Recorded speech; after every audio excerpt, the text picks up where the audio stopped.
When we invest in ourselves, we all shine. Together, we are Black beyond measure. Black Star Network is here. Hold no punches. I'm real revolutionary right now. Support this man, Black Media. He makes sure that our stories are told.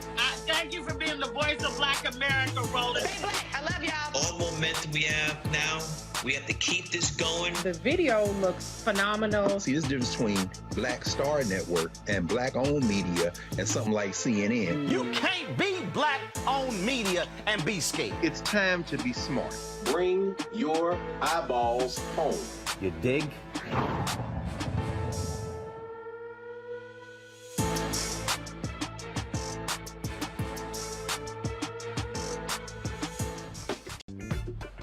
It's Wednesday, August 3rd, 2022, and here's what's coming up on Roland Martin Unfiltered, streaming live on the Black Star Network. The Biden administration promises billions of dollars to underserved communities through its new initiative. But what will this look like? And we'll take a look at Black labor and how it has shaped the structure of the American workforce, asking, what about the rights of everyday Black workers? We'll speak with an expert from the National Black Worker Center who will unpack the rights every Black worker should have. And for our Tech Talk segment, a former WNBA player is working hard to get children involved in STEM and STEAM. What's the difference? We'll tell you about that tonight. It's time to bring the funk on Roland Martin Unfiltered, streaming live on the Black Star Network. Let's go. He's got it. Whatever the miss, he's on it. Whatever it is, he's got the scoop, the fact, the find. And when it breaks, he's right on time and it's rolling. Best believe he's knowing. Putting it down from sports to news to politics. With entertainment just for kicks, he's rolling. It's on Go, roll, y'all. It's Roland Martin, rolling with Roland now. He's funky, he's fresh, he's real, the best you know. He's Roland Martin.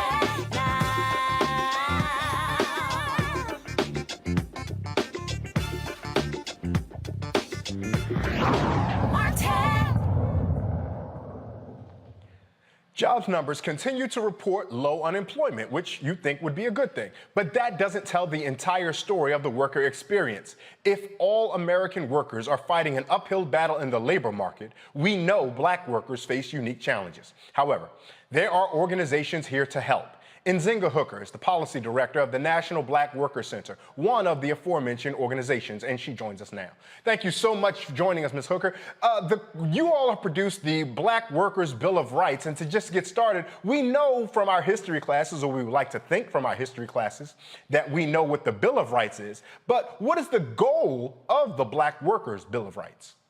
Yes, I'm happy to be here, and first, I would like to say it's something that we should have had, right? It's something that is long overdue.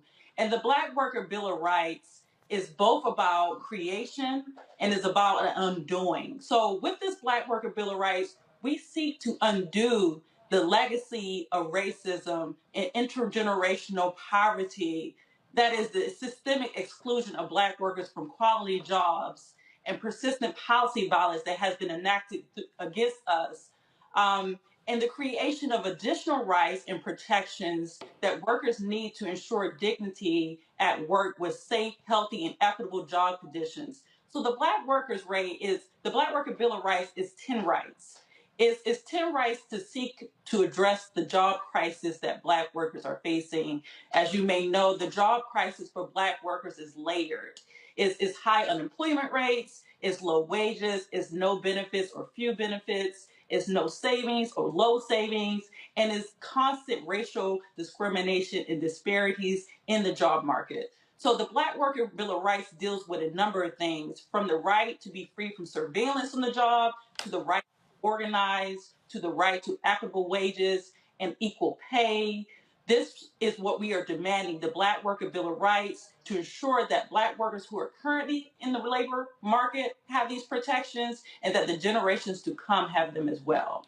Now, one of the very first rights in the Bill of Rights for the black worker is the right to organize. And black workers and particular labor unions have had sometimes fraught relationships with labor unions at one point excluding so many black workers. But since the advent of the civil rights movement, we saw many of those labor unions begin to welcome in black workers, and we saw black workers begin to positively assert themselves in the labor movement. Is the Black Worker Center supportive of black workers involving themselves in their labor unions for whatever field they may be in? Yes, and a part of what I want to get to is the coalition that has formed. So the National Black Worker Center formed this coalition in the fall of last year, and it's composed of local black worker centers. It's composed of a number of unions. We have the Coalition of Black Trade Unions involved. We have the retail union involved. There are a few unions involved in alignment with the Worker Center and grassroots organizations. And yes, a lot of labor has moved away from the idea of grassroots leadership. If we were to look back at movements where there was a mass gathering of black working class people, students, immigrant workers, what we will see is that there was an emphasis on people power.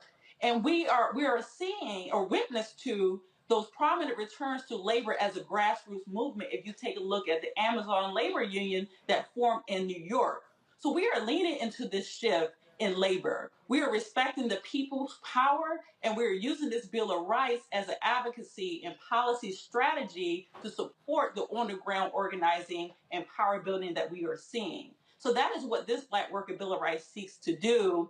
And when we look at how it's being created through a participatory design process where not only are organizational partners like worker centers and labor unions involved, but there are worker leader members in this coalition on an individual in the individual position, the individual lives who are taking a part in this coalition in addition to external partners. So this is being led and created on a grassroots level by working class folks. One of the things I wanted to mention is that I was just at the A. Philip Randolph conference that is a collection of so many labor unions, coalitions, and justice-seeking worker organizations that was held in Baltimore last week. And so much of what you were talking about was echoed there. I want to inform our audience more about the question of democracy in the workplace. So many of us go to our jobs and assume that which our manager or the boss tells us must be the law. What does democracy look like in the workplace? Democracy, what it looks like in the workplace is something that we need to change, right? Currently, how it looks in many workplaces, especially in industries that we are targeting, where there are workers who are being paid low wages, working class folks, a lot of workers don't have a say in their workplace because it's been stripped from them, or haven't been told of or don't know the rights that they currently have, or they're being actively prevented from exerting those rights. So one of the rights in the Bill of Rights is the right to assert your rights and have those protected, which means in order for a lot of workers to feel comfortable to use their voice in the workplace, there needs to be free legal representation. There needs to be greater enforcement of labor laws. There need to be people on the ground with workers who are ready to go and protect them when they assert these rights. So a part of why the democracy in the workplace doesn't look like we want it unless you're in a union or unless you're in a particular organization that is a high-role employer that supports worker voice in the workplace. Workers don't really have that because they're not being protected. So the right to organize is already embedded in our laws with certain workers. Some workers have been excluded, but it hasn't been a protected right. And it's a right that needs to be expanded so more workers can use it. So I would love to say there's democracy in many of the workplaces, but it's something we're still fighting for. One of the things so many of our workers hear is that their management will tell them, well, we're like a family here. There's no reason for you to try to go and organize. There's no need for you to try to form any kind of coalition, grassroots, formal labor union, or otherwise. What's the incentive? How do we address those workers who work in those places that do believe that their management or their boss is family or who treats them well? But how do we address and communicate to them that at the core of their existence, they are workers and they are best served when they are affiliated with fellow workers? So one of the best stories I heard to address this was from a domestic worker who was working in the household as a nanny. And what she said was she had raised these children for a number of years as their nanny. She had been close with the family, and that's what they referred to her as a family member because of her connection and her relationship. But she understood. And although employers have a narrative they use of family in order to enact extractive and exploitative practices, workers know that they are going to a job. And what she says is, yes, I love these children and I have my own children. And my own children require that I work and earn a living wage so I can support myself and my family. So I think most workers understand that tactic, that trick by employers to make you feel like you belong in a space, and often is used to manipulate and to maneuver around paying you the wages you deserve and need to thrive. So I think that is a powerful narrative, but what I believe in is that workers have that knowledge, they have that understanding that it is a job and can see through that. And what we are doing is supporting them and seeing through that. Yes, I can be a family member, but I also have things that I need to support myself and thrive. And if I really were a family member, right, then you would want me. You would want me to thrive and survive. Lastly, we know that some of those folks who need worker protections the most, just as you alluded to, are some of the most vulnerable workers. And in order to fight back as a worker, that means some type of a sacrifice. And it may be very easy for you and I, in our comfortable positions here, to tell workers to put it on the line and sacrifice. What word of support, of inspiration, or even strategy do you offer to those workers who may be those vulnerable, precarious positions, but are the ones who most need to put it on the line in order to get the rewards of democracy, better wages, better safety, and all the other things that you mentioned? Yeah, I appreciate that question. And what I would say to that is, what is underneath all the rights laid out in this Black Worker Bill of Rights is about enforcement. Because you're correct. Most of the times the burden is on workers who are in vulnerable positions, that are in positions where they're being exploited, to carry the burden, the onus of reporting when something has happened, to file a complaint. What we advocate for is for there to be affirmative enforcement where workers don't carry that burden alone and file a complaint, because it does put you out there. It does put you at risk of being retaliated against. And one measure in which we are speaking to this is through worker standards boards. So worker standards boards incorporate workers as stakeholders, members of the industry as stakeholders, and there's upfront problem solving in industries where there are high violations of employment laws and labor laws. And what that means is that if there is this standard created, which is Black Worker Bill of Rights seeks to do, the standard for job quality is created, then employers are forced to comply with that standard, and workers are not forced to take the risk of putting themselves out there to do it. So I would say there are times where you have to risk it all, and there are times where you have to risk it all, and you should always be protected. And that's what we're doing. That's what the lawyers are doing. That's what the policy folks are doing, ensuring that those labor protections protect you when you have to put yourself on the line. That's absolutely risk is always there. Yes. That's absolutely correct. And if folks need a source of inspiration or hope, we could think to our dear brother from the Amazon Labor Union, Chris Smalls, who was painted as not articulate and not smart. I think in some circles he was even referred to as a thug by some of the executives. And we see that despite him being fired, he and his colleagues and his comrades won, and there was victory and vindication in the end for them. And Zinga, tell folks how they can find and follow you and the work of the Black Worker Center. Yeah, so you can follow us on social media. The National Black Worker Center is on Instagram and Twitter, as well as Facebook. If you go on Facebook, there is a particular group for the Black Worker Bill of Rights. It's simple. It's the Black Worker Bill of Rights Facebook group. So you can go there and you can join. That's where you'll get an announcement about actions that we're planning, upcoming events, and how you can join and get involved in this coalition, because it is open. It is open to Black workers. It's open to advocates who are supporting Black workers. It's open to organizations, unions, worker centers. So yes, thank you for that. You can go to our website, but you can also join us on Facebook. And yeah, we'll follow up with you, because we're amassing this movement. We are building the coalition, and we're building our power and capacity to win this thing, because we will. If black folks are going to be workers, we need to be empowered. Thank you so much, Nzinga Hooker, for your time in this conversation. I'm going to bring in our panel now, and I'm going to bring in Terren Walker, co-founder, of Context Media, Dr. Jason Nichols, he's a senior lecturer at African American Studies at the University of Maryland College Park, and Dr. Nola Haynes, a PhD, MDiv from Georgetown University School of Foreign Service. Now, when you guys hear about the black worker, and I'm going to start with you, Terren. When you hear about the Black Worker Center and the work that they're doing over there, does that give you optimism, or are you a little nervous, perhaps, because so much of this country is hostile to all workers? Heaven forbid should black workers begin to organize. No, it gives me a lot of hope, and I'm really glad that this sister is creating this initiative because I think it's very necessary. As we know, America is built on black labor. Unpaid black labor, underpaid black labor, sometimes incarcerated black labor. And I think we've gotten away as a people from the importance of the power of our labor, and we've gotten away from the fact that there is a long history of organized black labor in this country. I think ever since the 60s, we've kind of gotten complacent in a way because we feel like, okay, we're able to walk into any kind of building we want. We can apply for a job. We may not get it, but we can apply for like jobs at higher levels, or we can apply for jobs in retail or anything. But I don't think we realize how strong we are if we organize. And obviously, if you look at the history of labor in this country, and if you look at the economic status of America right now and black people, we don't realize the power that we are if we organize. And I think this is wonderful. I think it's a beautiful thing. I think there is going to be some risk in this because, when black people start to organize in any sort of way, especially if you organize specifically for black people, you're going to have pushback. You're going to have institutional pushback, and there's going to be legislative pushback. But I don't think that should be a deterrent to keep us from recognizing our power and walking into that. So I look forward to see where this goes.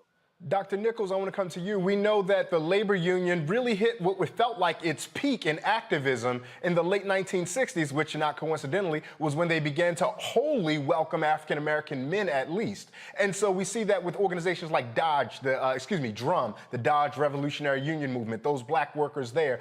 Did any of this feel like a coordinated attempt to you to suppress worker power once black folks got the opportunity to have meaningful voice in worker organizations? Yeah, so first of all, thank you for having me once again. I definitely, I think about the history of black labor, as was mentioned. You mentioned the Brotherhood of Sleeping Car Porters and how important that was, not only to the labor movement, but to the civil rights movement just generally. I do have some concerns about how this will play out because it's, as we've seen with any kind of black resistance movement, there's always lots of pushback. And we've seen how capitalism is incredibly strong in this country and seems to punish black workers when they try to resist. So I am a little worried about what the blowback will be against some of the workers who adopt some of these proposals by this organization. We've seen in some cases where workers have tried to organize in certain parts of the country with some of the bigger retailers. I'm thinking about Sam's Club and Walmart, where they've shut things down in areas that are economically depressed, and then the people have no jobs. So I hope that this works out, and I hope that there is a lot of backing for this organization and that they are able to make the changes that need to be made. Dr. Haynes, we know we can't talk about black workers without talking about black women workers, and whether we're talking about Lucy Parsons from early in the 20th century, on the 21st century, labor giants like Dr. Loretta Johnson out of Baltimore, in my hometown. Black women have a place at the table, but often when we think of the American worker, we're not thinking of the black woman worker, particularly given the strides that black women are making in education, in entrepreneurship, business, and tons of different fields. How do we make sure that we center the voice of the black woman worker still today? Well, I think the most important word that we need to think about is equity. And I think that one of the unique moments in time is that we actually have an administration in place, especially with the vice president and her initiative that she's leading. You want to start with equity first. And I think when that is your starting point, that is when you begin to address the other intersections, race, ethnicity, religion, all the other things that come into play. If you're a mother, if you are a single mother, a single parent, so all of those things begin to be addressed when we're starting at equity. But if that is not our starting point, then we will absolutely be back in the same sorts of situations that we're in, even with highly educated women. We all know that historically, women are not making the same wages as men. And for those reasons that existed before, when men were the quote unquote breadwinners and they had to take care of entire families and women traditionally stayed at home and raised children, well, we all know that is not the cultural landscape that we are living in. So equity is the word that we should be starting with when we're having these conversations.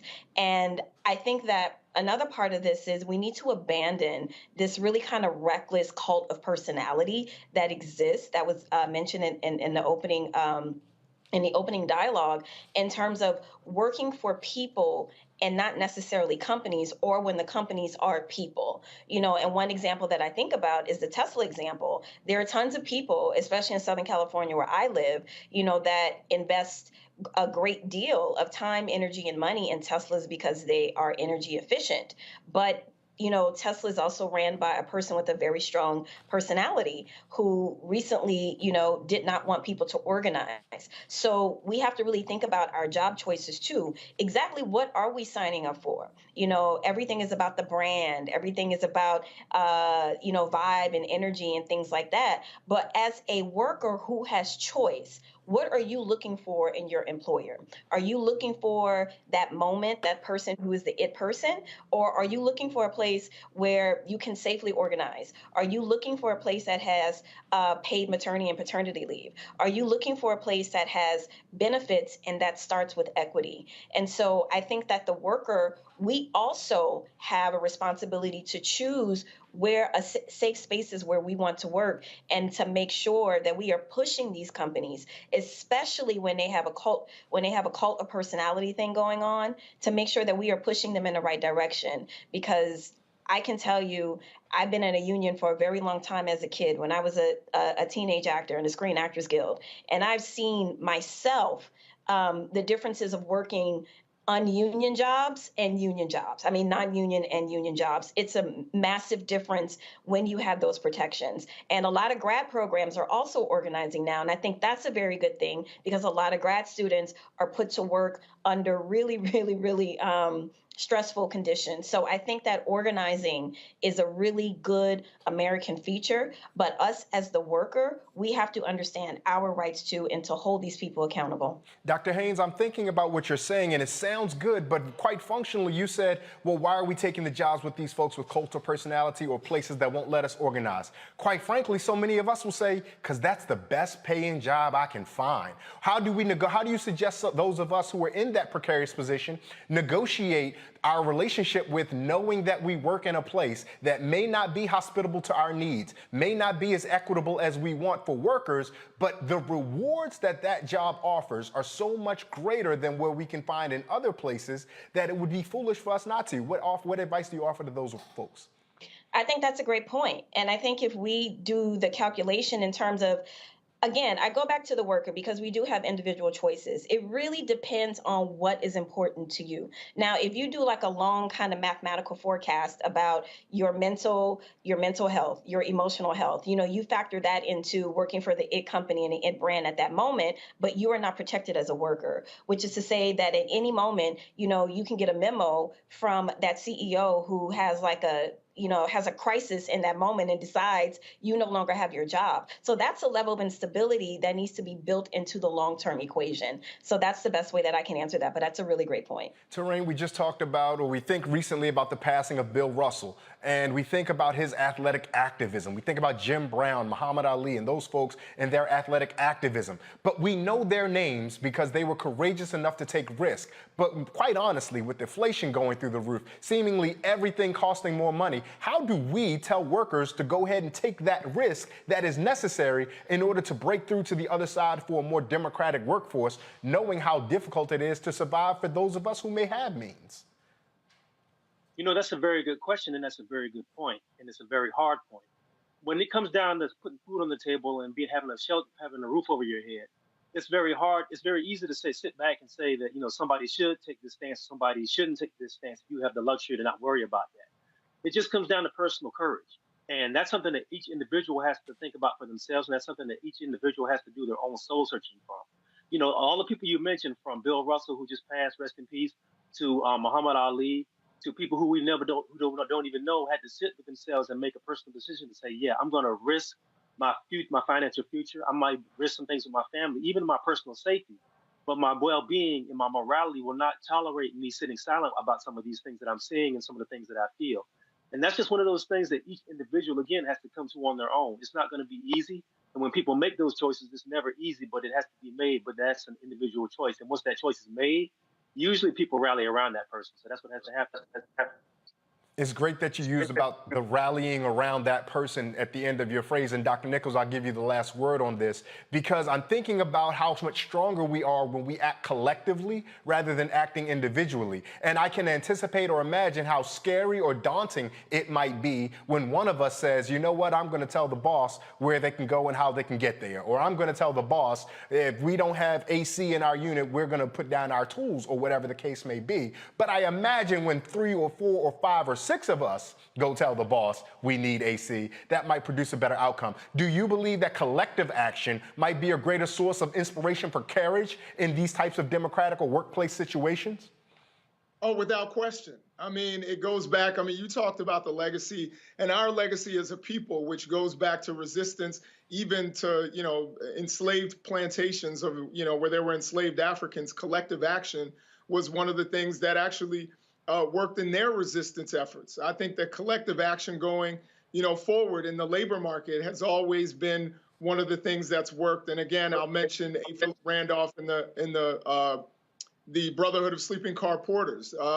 And if you want to know how important labor unions are and the power that they can actually garner, and I think our community knows very well, because we've been on the other side of that with police unions. You see how strong they are and what they've been able to do and what they've been able to resist. So I think if we want an example of what a labor union can do, and that kind of collective power that can be garnered from coming together that way, look at what they've done in our communities. Now we can harness that same kind of power and use it for good by getting together and making sure that workers are taken care of. I like that, Dr. Nichols. You left us with the word that, the collective action is what's that important action. I'm going to ask our panel to hold on one second. We're going to go take a quick break. This is Roland Martin Unfiltered on the Black Star Network. We'll be right back.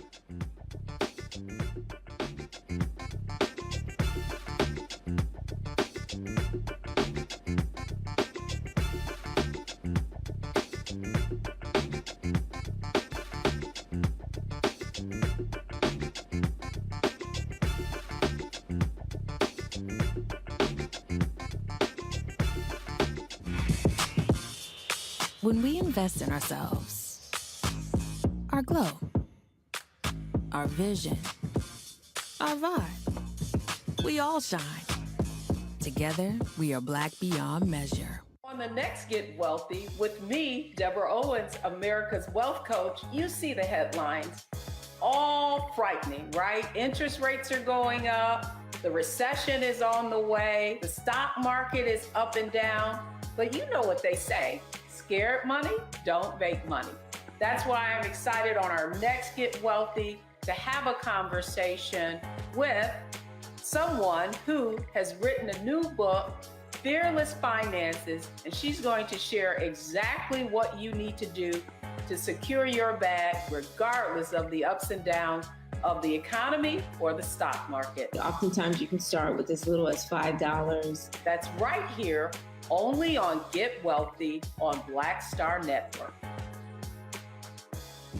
When we invest in ourselves, we're investing in what's next for all of us. Growing, creating, making moves that move us all forward.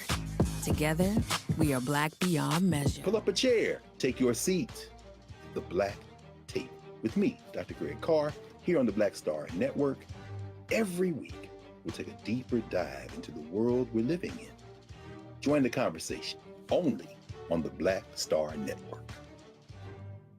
Hi, everybody. This is Jonathan Nelson. Hi, this is Cheryl Lee Ralph, and you are watching Roland Martin, Unfiltered.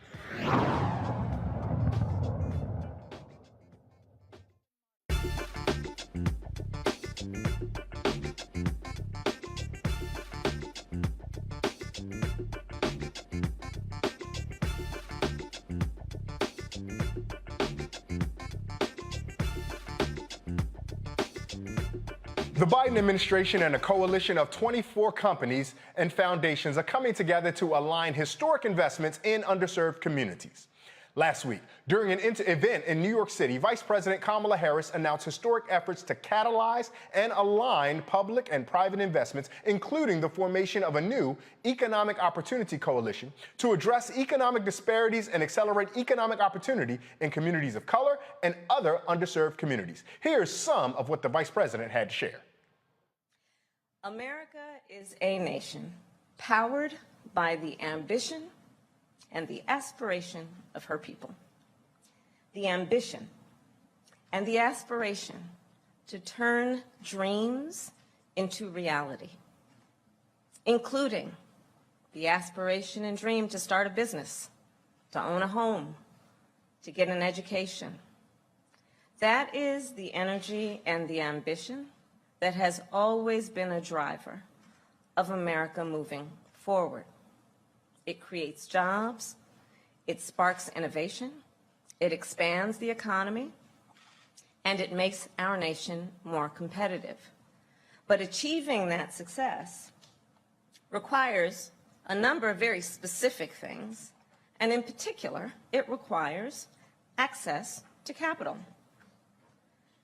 For what? Well, for example, to buy inventory, to make a down payment, to hire employees, and it requires access to financial services, services like checking and savings accounts, home and auto loans, financial education and advice.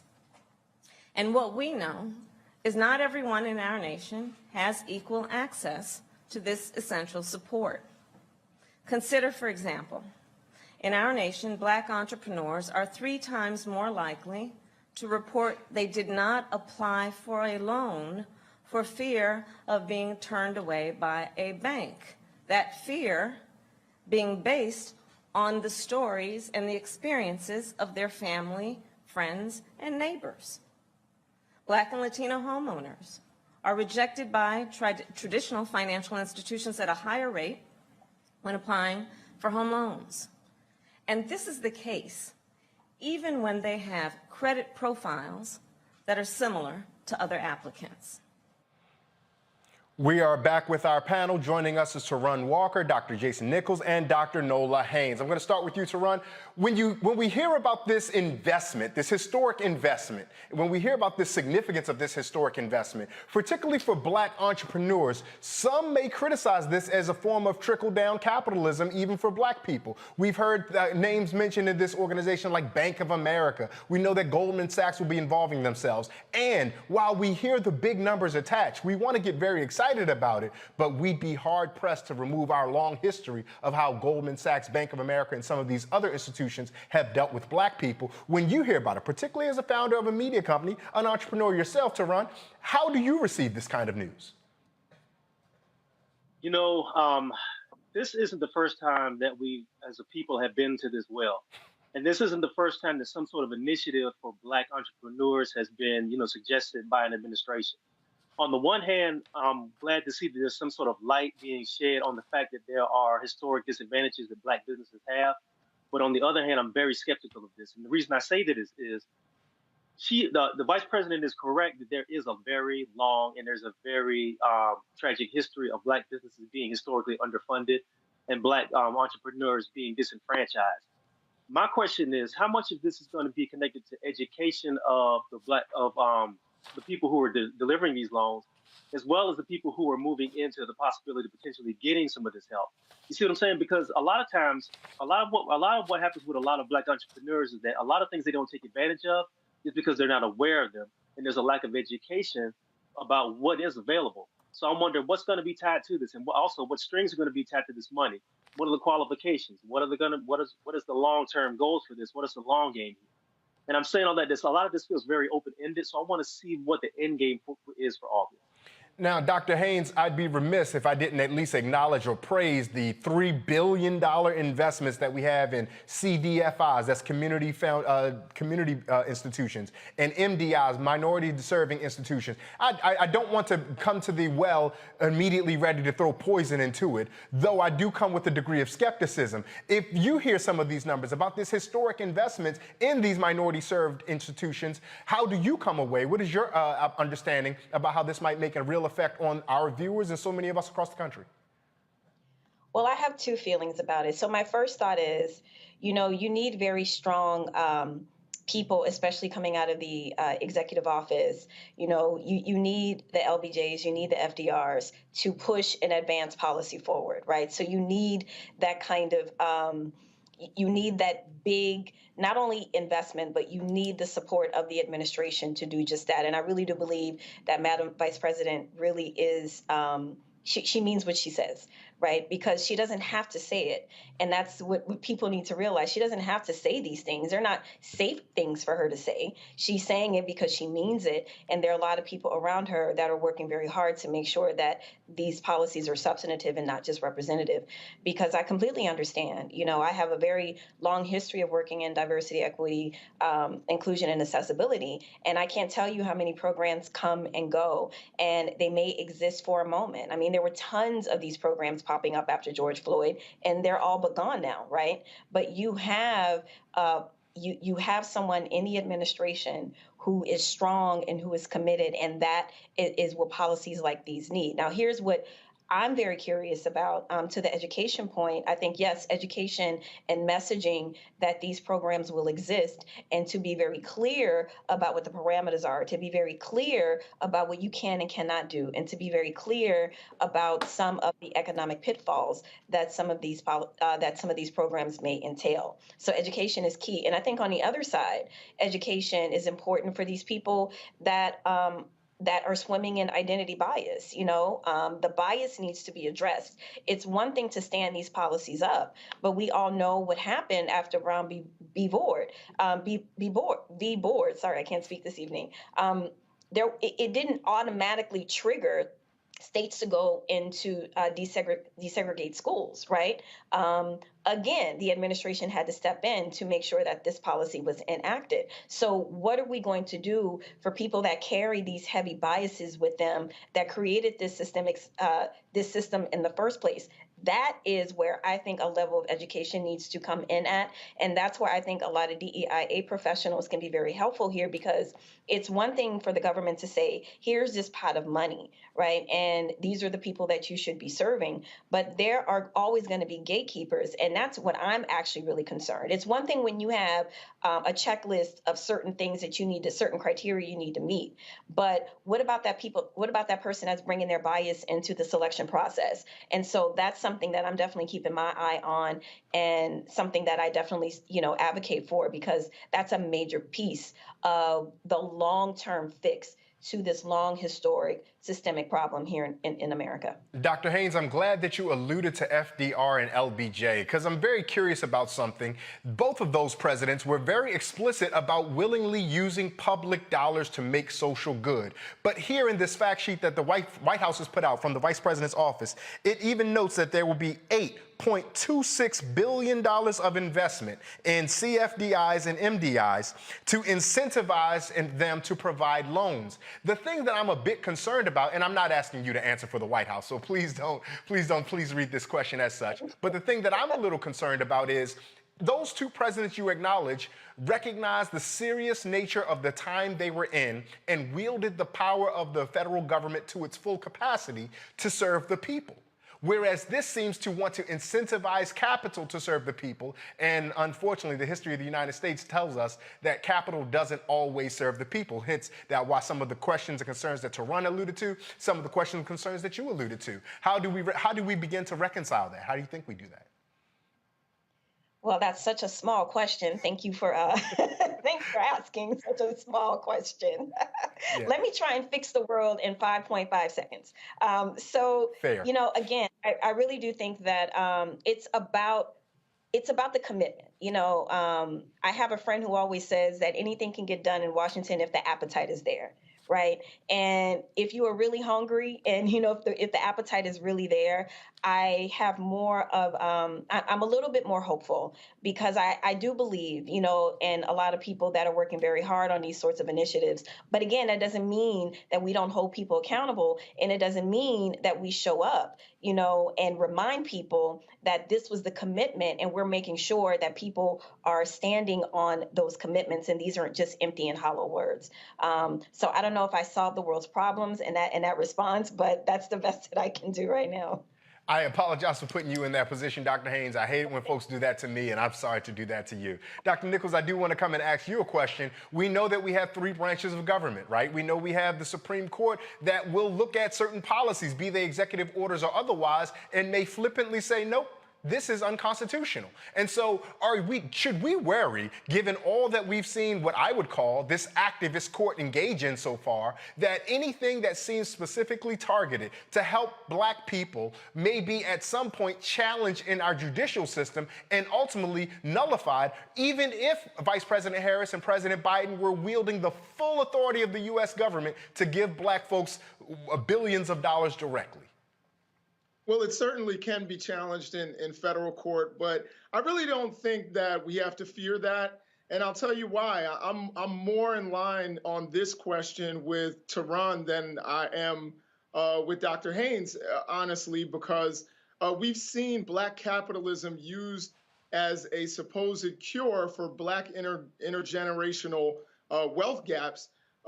Since the Nixon administration. That was a way of blunting Black power for a long time, was to co-opt the language, say we're doing something for Black people, and to use Black capitalism. And that's just the historical fact that we can look at, whether you call them opportunity zones or whether you call them something else.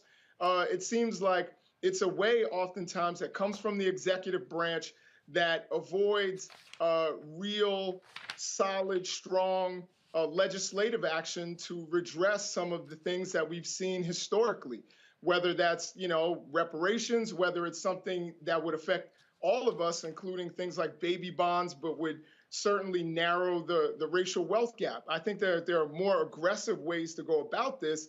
Every administration comes up and says, hey, I got $20 billion or I have $100 billion for for these corporations that hire Black people or these corporations that lend to Black people. And a lot of times I think it goes through because it's a drop in the bucket and it never really makes a huge difference. So I'm pretty skeptical on this. I'm sure that the vice president has good intentions, as I believe the Obama administration had good intentions. I'm not so sure about the Trump administration's intentions, but they tried something. They've all done this. And it seems like it's good PR, but it doesn't give the results that they necessarily need. Now, I'll just say from a political standpoint, I'm glad that they put the vice president on this. They've given her tasks that are almost impossible, which have hurt her popularity. So I'm glad that she's been given something I think that is manageable, but I don't think it's going to make a big difference. We've seen this over and over and over again.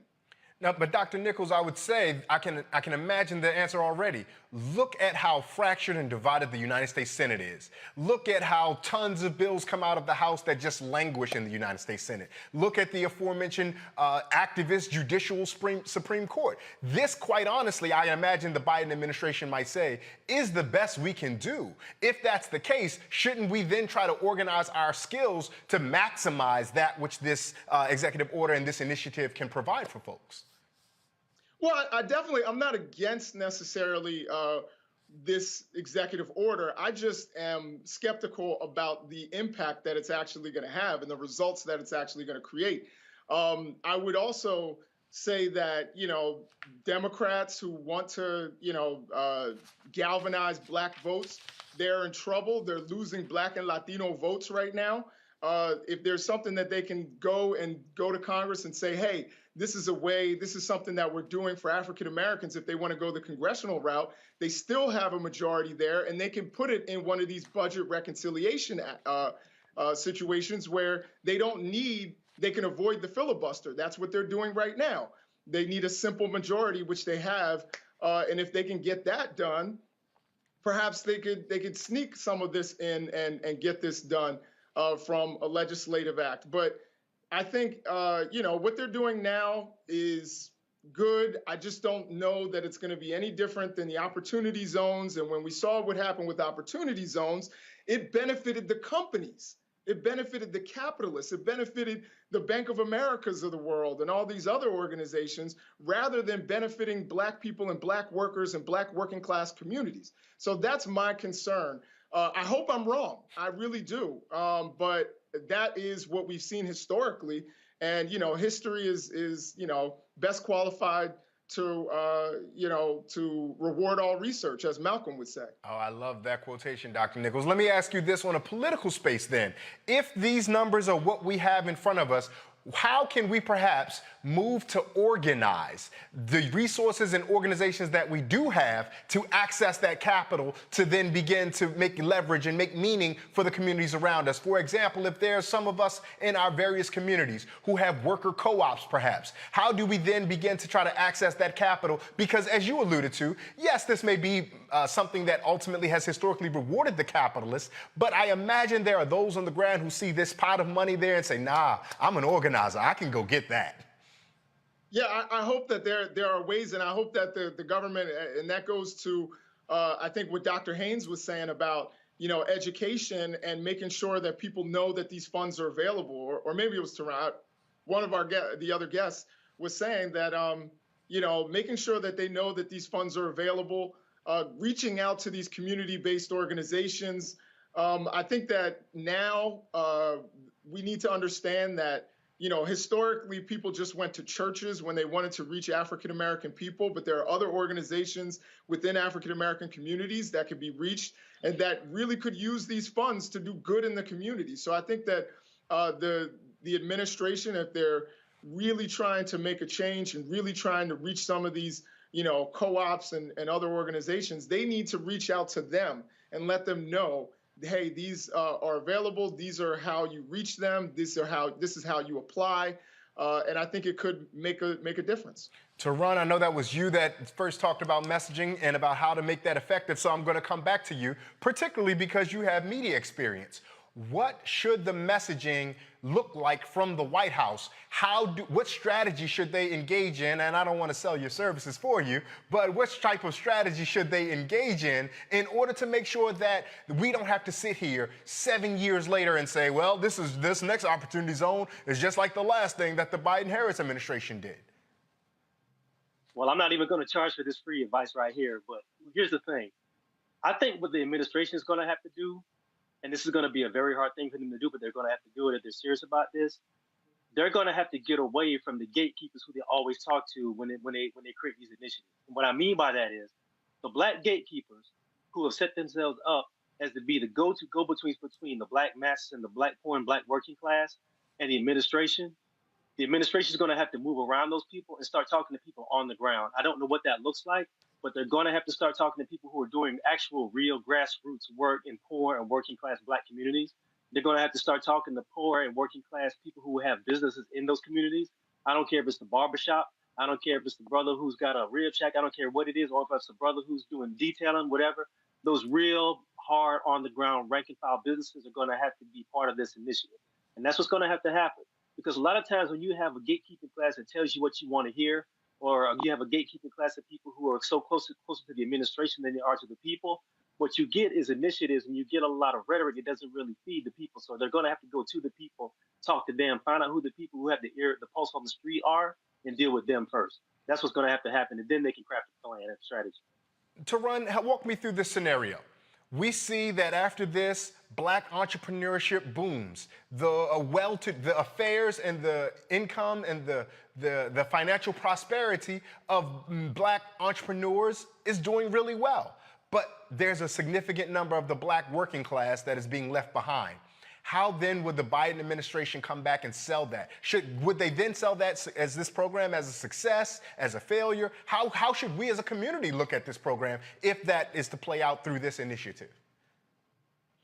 Well, I think you have to look at the individual needs of the communities you're talking to. You know, some people, not everybody wants to be a business owner. Not everybody wants to be an entrepreneur. Some people are really good employees. Some people are really good one-person LLCs. It just depends on what that person is looking for, and it depends on the community. I don't think it does a lot of good for the community to be a whole community of business people and entrepreneurs. Somebody has to be consumers. Somebody has to be employees, and we have to figure out what that looks like, and we have to be honest about that. As far as how the administration would sell that, I think if you put down specific parameters about what kind of numbers you're looking for and what kind of numbers are you dealing with as far as what the community looks like, if you can see a substantial growth in the gross national product, so to speak, of what the community looks like, and people's cost standards of living look a little bit better, I think that's a success. But I think it all has to come from what the people want, and it all has to come from where the people are. Dr. Haynes, I'm going to ask you the same question I asked to Run. What marks this as success? How can we know that this has been a successful initiative from the Biden-Harris administration? I think when all Black folks are prospering from this, and I think a really good point was raised in terms of, I'm going to say it in terms of, you know, the Black community not being a monolith, right? Once upon a time, you know, there was this huge rift that existed between, you know, Black folks wanting all Black folks to be educated and other Black folks saying, well, what if we don't want to be educated, right? So this kind of thinking that the Black community is this one cohesive entity is part of how we kind of make sure that equity, I'm using that word equity, is distributed among people who really do want to do different things. You know, everyone doesn't want to be an entrepreneur. I know that seems to be the buzzword, and that seems to be part of social media branding, that everyone can just sit at home and make all this money or become an influencer and not have to do a whole lot other than just be fly on Instagram, you know, and to say something catchy and viral on Twitter.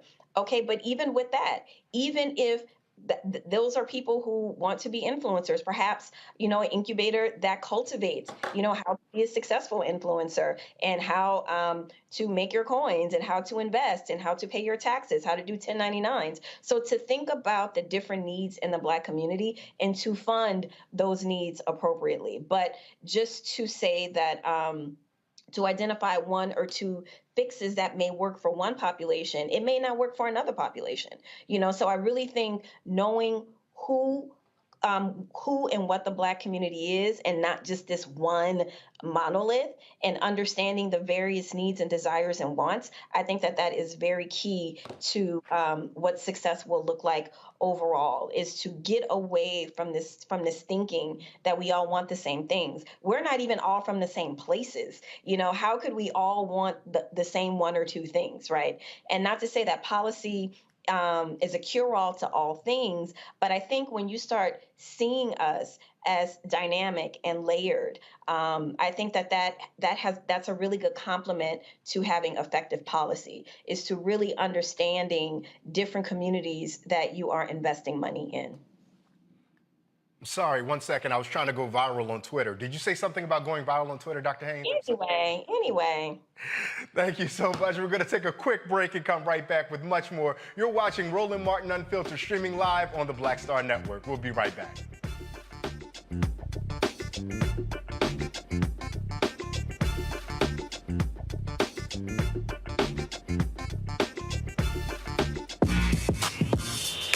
When we invest in ourselves, our glow, our vision, our vibe, we all shine.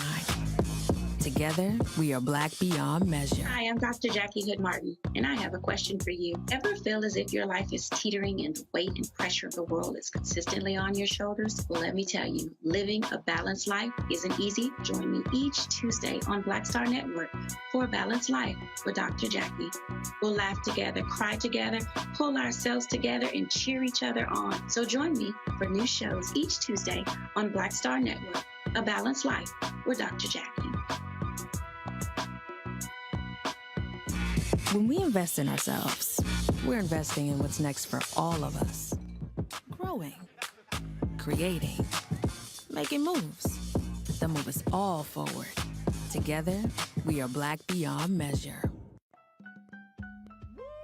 We're all impacted by the culture, whether we know it or not. From politics to music and entertainment, it's a huge part of our lives, and we're going to talk about it every day right here on The Culture with me, Faraji Muhammad, only on the Black Star Network.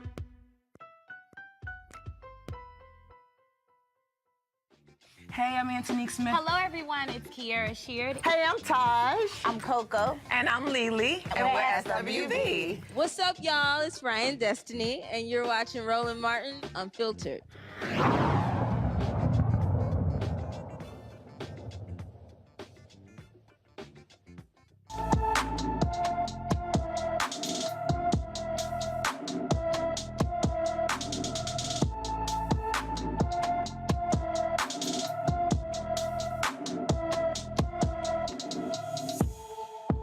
Jessica Alba disappeared from Laurel, Maryland on June 2nd, 2022.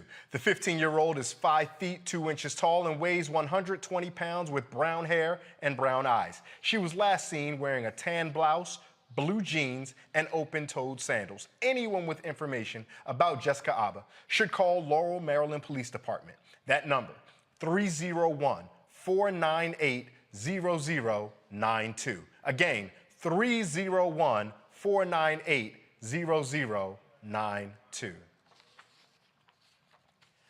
The woman who was in Daunte Wright's vehicle when he was fatally shot by police in a Minneapolis suburb last year is suing the city and the former officer who killed him. The lawsuit says 21-year-old Alanya Albrecht Payton of St. Paul was physically and mentally injured when Wright's vehicle crashed after Kim Potter shot him on April 1st, 2021. Potter has said she mistook her firearm for her taser when she fired at the 20-year-old black man during a traffic stop in Brooklyn City. We're going to go bring back our panel. And Dr. Haynes, I want to start with you for a second.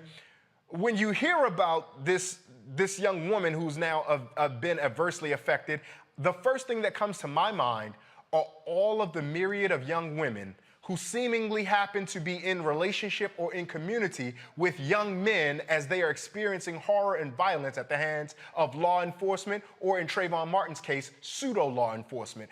Explain to our audience a little bit about what this impact might be psychologically on those who are witnessing this horror.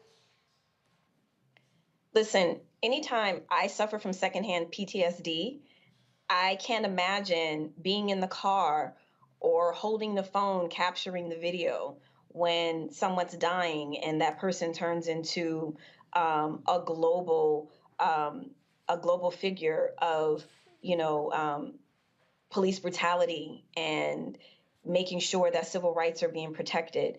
The women, I'm going to go, all the way back to even before, particularly like the civil rights movement, and then the student-led movement, that followed, that led to the Panthers and a lot of offshoots. There's always been women in the struggle, alongside parallel to. I went to undergrad at UCLA, and there were 2 Panthers murdered in the building where students of color go to receive their services. And from time to time, the women involved, Elaine Brown, Erica Huggins, the women that were involved, and their husband or their friend being murdered, they come to campus all the time and they talk to students about what that means in real life terms, that there's nothing romantic about it. There's nothing heroic about it. It is traumatic, and it's something that is always with you. And I can't imagine these young women, that are with these men when these tragic things happen. Not only is it a level of mental and emotional stress, I can imagine that there's also concern for their own security. How is their security being tended to? I'm very curious to know if, some of these young women are being threatened and harassed to keep their mouths quiet. You know, I mean, there are a lot of different questions that I have around this. But when I read this story, absolutely, I completely understand 5,000% how this young woman could be suffering from PTSD. It's something that's going to be with her for the rest of her life. And we don't know what that impact is going to have on everybody else around her, too.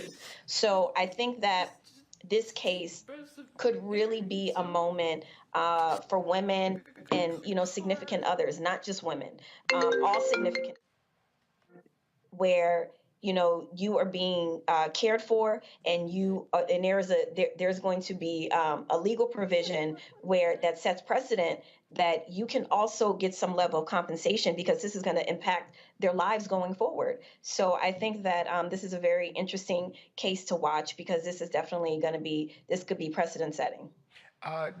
To run, I'm thinking about Diamond Reynolds, the fiance, significant other of Philando Castile from Minnesota. And she had a significant settlement for the distress and experience that she had there. But that's a whole family we're talking about. And one of the things that I think that we, not necessarily those of us on this panel or even those who would watch this program, but we, the larger American society, may not appreciate is the psychological effect that Dr. Haynes talked about, that being in the presence of watching this police violence, of observing it, of seeing it happen, and now you are still expected to engage in your society and engage law enforcement as though that didn't even happen. How do you think that that psychological effect weighs on loved ones who have seen this happen to their kin?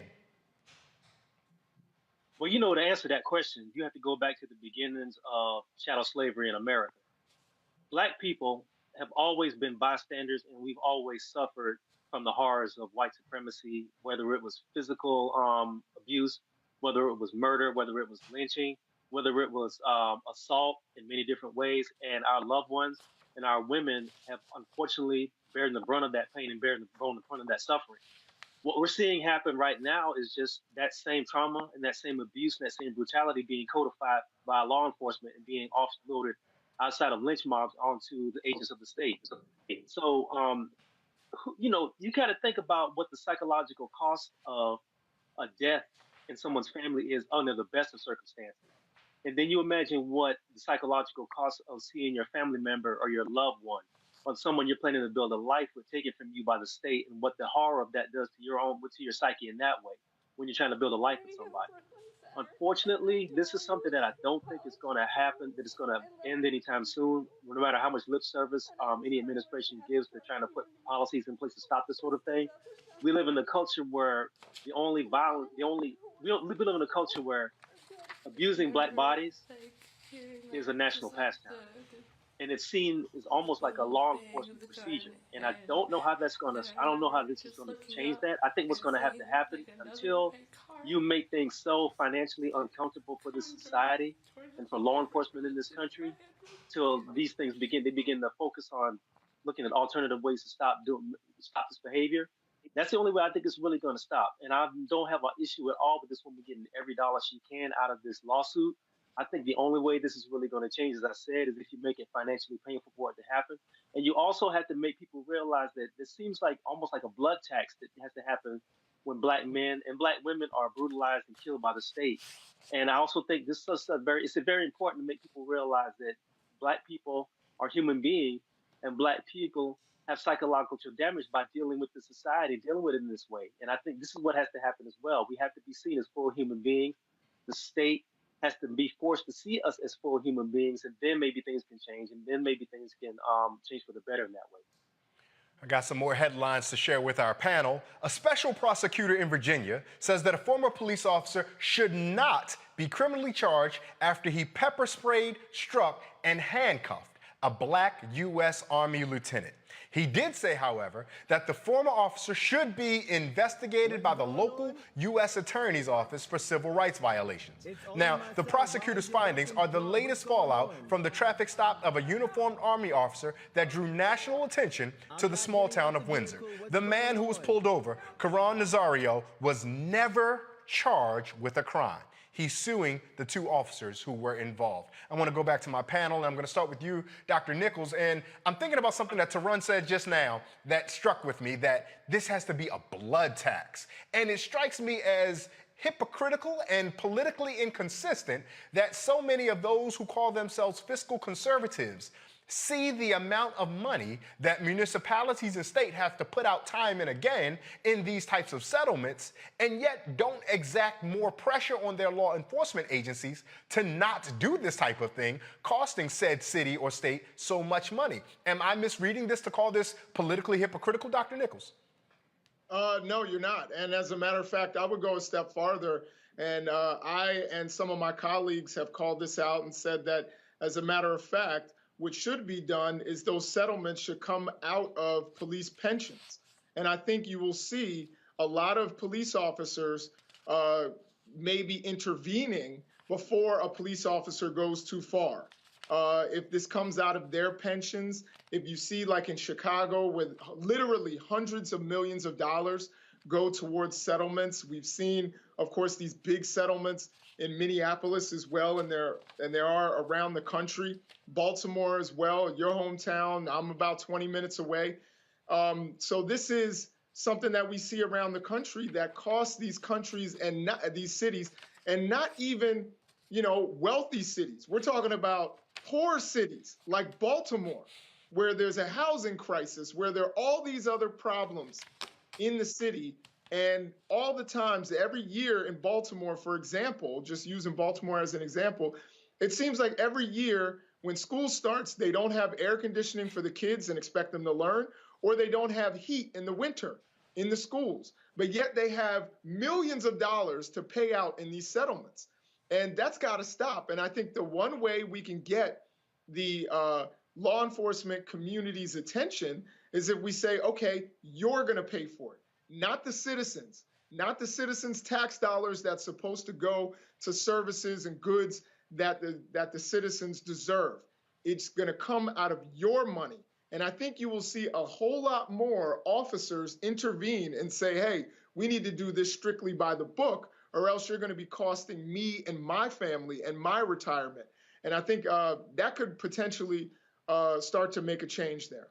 Now, Dr. Nichols, I got to be honest, man. I'm going to have to take you to the Reginald F. Lewis African American History Museum in Baltimore, because you're out here banging on my city. And the first time you were right, but you go 2 or 3 times, I got to push back a little bit at that. And I know, the old folks and the Southern folks will tell you, a hit dog will holler. Call me a hit dog. Call me a hit dog, because I am hollering. The first time I said, yeah, the brother is right. And then you went to second and third, and I said, yeah, leave us alone, man. We ain't the only place that struggle with AC in our schools sometimes. We ain't the only place to struggle with heat in our schools sometimes. I went to school in Owings Mills, brother. I'm like 10 minutes away from Baltimore. So, I won't claim the city because that's disrespectful. You know what I mean? I won't claim the city. But, I'm in the area, and I definitely I support the city. I want to see the best for Baltimore. And just like I want to see the best for the brothers in Detroit, just like I want to see the best for the brothers in Cleveland, just like I want to see the best for the people in Watts or wherever. But, Baltimore holds a real place in my heart. And that's why I will use it as an example. I want to see the city do better. I don't want another gun trace task force in the city. Well, that's true. I want to get one more story in for you guys and get your opinions on this one. Talking about people doing better. The 6-year-long battle over Prince's estate has finally come to an end. The superstar did not have a will for his $156 million estate. Now, 2 parties, Prince Legacy LLC and Prince OAT Holdings LLC, will evenly split the cash. Prince's 6 half-siblings are the legal heirs to his inheritance, since he did not have a spouse or children. Tarun, you know how important economy and economics are in our community. We know how important having a will. We know how important having a will is, so that granddad and grandma's house at least can stay in the family, or at least when folks try to buy it up, we can be the beneficiaries of the increased market value. When you hear the story about how Prince's estate was, I don't want to say fought over, because families have disagreements all the time, but contested. When you hear that story, does it bring you any peace that there's at least a degree of resolution to it?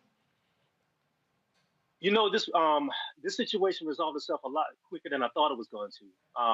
When you're dealing with somebody worth hundreds of millions of dollars, and then you factor in the fact that they have creative work, they could generate revenue for centuries, not just decades, but centuries. If you look at the body of work that Prince created, I'm glad it resolved itself, but I'm also very surprised as somebody who was as hands-on as far as their music and was so much, to just be honest with you, so much in control of their music and their output and their creativity, did not have a will. I don't know why that happened.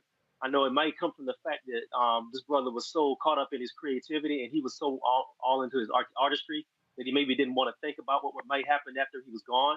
It may have come from the fact that he had people he did not trust and he didn't want to put anybody in position to be able to capitalize on his work prematurely. I don't know, but I am glad that it's resolved, and I'm also glad that we're finally going to get some from the story that we're going to get new music. Apparently, there's 8,000 songs in the vault apparently that haven't been released. There's about 50 full-length videos that are in that vault that haven't been released, that have been sitting around, not just from Prince, but from people he worked with. So it's going to be interesting to see how that all gets packaged, how that all gets put out there. But to your earlier point, I think it is very important, and this is just another example of the fact that when you start creating a legacy and when you start creating a product for yourself, whether you're somebody who works at the post office or whether you're somebody who's an artist, it's very important to set up some sort of plan and some sort of goal for your legacy when you're no longer here. And I know a lot of times we don't like to think about that sort of stuff, but we got to think about it because unfortunately that day does come for everybody, and we have to think about it, and we have to have a plan in place.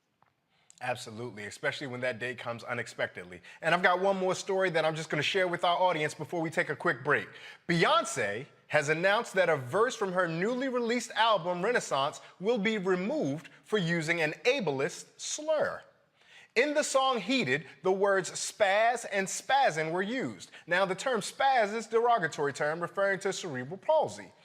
In a brief statement to Rolling Stone, Beyonce's representative stated, "The word not used intentionally in a harmful way will be replaced." And that's ideally what we want to have happen. Someone says something, someone else tells them that this could be corrected, and someone humbly corrects it. Justice for us all. We're going to take a quick break. You're watching Roland Martin Unfiltered right here, streaming on the Black Star Network. We'll be right back.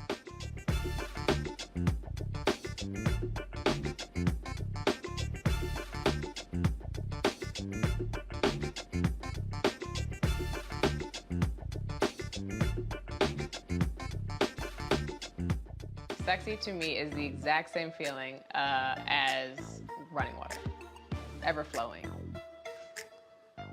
Water always finds a way to get through. And so when you know that you're sexy, there are no questions about it. It is an ever-flowing emotion. It is an ever-flowing feeling. Mm-hmm. When you question it, though, you stop the water. I struggle with this a lot, mainly because I've been told what sexy should look like, what it should feel like. As a model who did Sports Illustrated, you're told that this is what sells sexy, but then you travel the world and what's sexy to one person is not sexy to another person. I'm more of a mindfuck kind of person. How can you stimulate the brain? Mm-hmm. To me, that's sexy.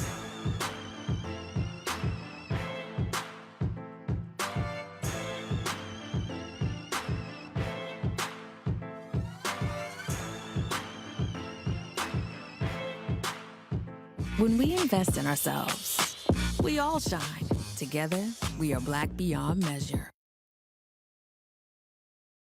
Pull up a chair, take your seat. The Black Tape with me, Dr. Greg Carr, here on the Black Star Network.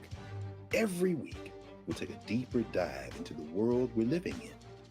Join the conversation only on the Black Star Network. When we invest in ourselves, we're investing in what's next for all of us. Growing, creating, making moves that move us all forward. Together, we are black beyond measure. Hi, I'm Vivian Green. Hey everybody, this is your man Fred Hammond, and you're watching Roland Martin, my man, Unfiltered.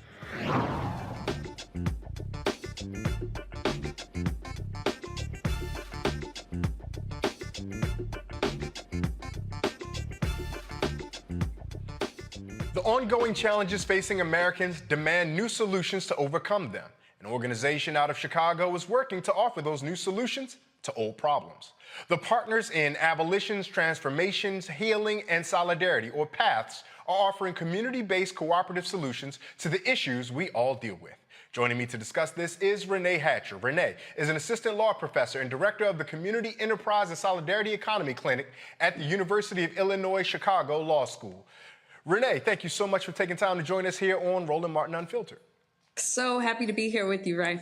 I saw that you smirked a little bit when I had to push back on Dr. Nichols about Baltimore. I know you have a little bit of a fond love for that city as well, so I won't beat up on Dr. Nichols too much. But tell our audience a little bit about what PATHS is and what it's doing out there in Chicago.